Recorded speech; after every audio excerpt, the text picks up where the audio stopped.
저는 김포에 있는 제2고등학교에 다니면서 검도부 소속으로 운동을 배웠습니다. 제가 고등학교 1학년이었던 해에 4월 1일 운동부 선배들이 정신교육을 핑계로 우리를 학교 뒷산으로 불렀습니다. 뒷산에는 산책로와 뒷길이 있었는데 뒷길 쪽에는 무덤들이 줄지어 있는 곳이 있었습니다. 뒷길 무덤가로 모인 1학년들은 절 포함해 모두 11명이었고 우린 속된 말로 바닥에 머리를 박고 선배들에게 구타를 당했습니다.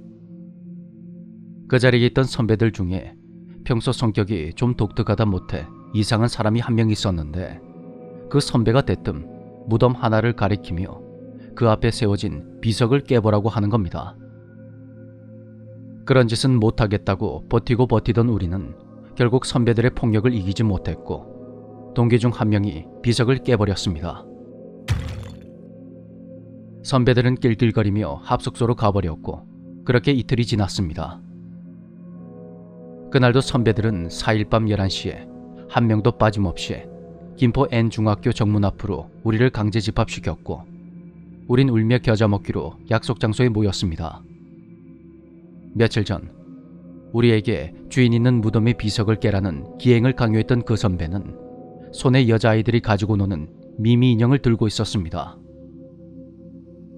여기서 2명은 나홀로 숨바꼭질, 2명은 나홀로 술래잡기를 하는데 거부하거나 제대로 안 하면 나머지 7명 뒤지게 쳐맞는다. 알았나? 아무나 내 놈만 앞으로 나와. 자세히 보니 인형은 배가 갈라진 채 붉은 실로 묶여져 있었고 얼굴에는 죽을 사자가 쓰여져 있었습니다. 고민 끝에 1학년 주장과 부장이었던 저 그리고 둘째와 막내가 각각 인형을 받아들었습니다. 여기서 둘째와 막내란 운동부에 들어온 순서로 정한 거였습니다. 아무튼 그 선배는 12시가 되면 각자 다른 화장실에 들어가서 강령수를 하고 오라고 했고 우린 터벅터벅 걸어서 학교 안으로 향했습니다. 주장은 1층 남자 화장실, 저는 1층 교사 화장실로 갔고 둘째와 막내는 각각 2층 남자 화장실과 교사 화장실로 들어갔죠. 이윽고 자정이 되었고 우리는 화장실 칸 안으로 들어가서 커터칼과 식칼, 송곳 등 각자 선배들에게 받은 도구로 인형을 찌른 후에 손을 그어서 상처를 냈습니다. 그 상처에서 흐른 피와 서너 개의 머리카락 그리고 쌀을 갈라진 인형의 배 안에 넣었죠. 그리고 1층은 나 잡아봐라 네가 술래, 2층은 네가 술래야 날 찾아봐 이런 말을 한 뒤에 인형을 변기에 넣은 후 물을 내렸습니다. 인형이 크기가 좀 있다 보니까 완전히 내려가진 않았고 변기 구멍에 걸려있는 상태였습니다. 그 후에 미리 역할을 나눈 대로 숨을 사람은 숨고 나머지 사람들은 학교 안 곳곳을 뛰어다녔습니다. 저는 1층 1학년 3반 교실 맨 뒤쪽 창가 옆에 있는 책상 아래쪽에 숨었습니다. 역시 제 예상대로 한참이 지나도 아무 일도 일어나지 않았고 전 스스로를 한심해하며 교실 문 쪽으로 갔습니다. 그런데 문을 열려는 순간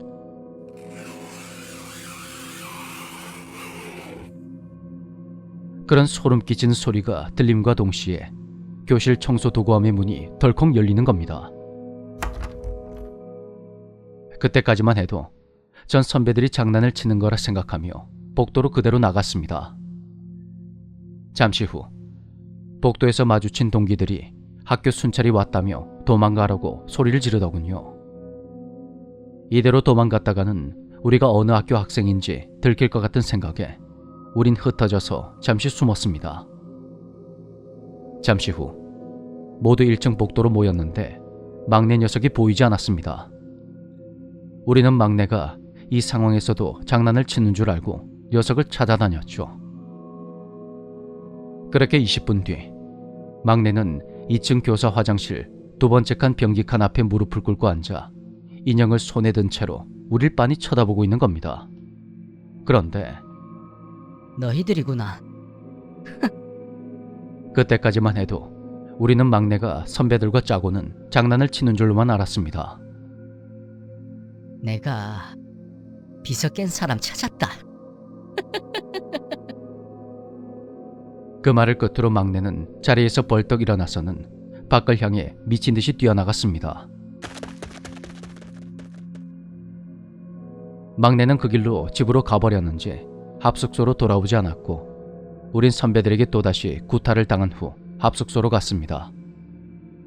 다음날 막내의 어머니란 분이 우릴 찾아오셨습니다. 니들이 어제 무슨 짓 했는지 내 다 알고 왔다. 책임도 니들이 직접 져야 된다. 알고 보니 막내의 어머니는 김포에서 점집을 운영하시는 무속인이었습니다. 우리 역시 선배들의 강요를 못 이겨서 그렇게 한 것이었는데 막내 어머니께서 우리 탓만 하시는 것 같은 생각에 처음엔 그 말씀을 무시했습니다. 그리고 며칠 후 주장과 저 그리고 둘째에게 기이한 일이 일어났습니다. 몸이 심하게 아프면서 이틀을 굶어도 배고픔을 전혀 느끼지 못했던 것입니다. 전 합숙소에 누워서 멍하니 천장을 바라보다가 잠이 들었고 잠시 후에 눈을 떠봤더니 제가 N중학교 1학년 3반 책상 밑에 숨어 있는 겁니다. 지금껏 실제로 겪은 줄 알았던 그 일들이 모두 꿈이었던 것입니다. 이게 무슨 상황인가 하고 불안한 마음에 몸을 일으킨 순간 왼쪽 손목에 심한 통증이 느껴지며 피가 줄줄 흐르고 있는 겁니다. 정신을 차려보니 제 오른손에 커터칼이 쥐어져 있더군요. 전 칼을 집어던지고 왼쪽 손목을 꽉 붙잡은 채 소리를 지르며 건물 밖으로 뛰어나갔습니다. 운동장에는 몇 명의 동기들과 주장, 둘째, 그리고 막내가 있었는데 둘째와 막내는 인형을 들고 있었고 주장은 저처럼 피를 흘리고 있었습니다. 우리는 구급차를 타고 종합병원으로 실려갔습니다.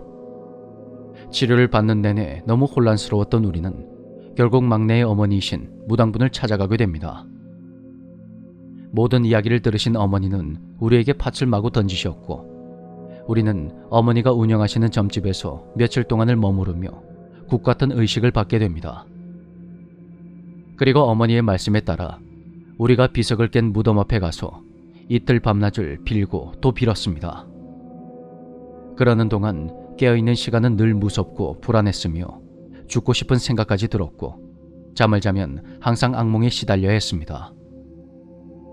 그때의 일은 그렇게 마무리가 되었지만 그로부터 9년의 시간이 지난 지금까지도 전 가끔 무언가에 쫓기거나 그날의 일을 다시 겪는 꿈을 꾸곤 합니다. 그때 우리가 정말로 무언가에 홀렸던 것일까요? 강령술은 절대로 해서는 안 되는 아주 위험한 장난이라는 걸 그때 확실히 알게 되었습니다.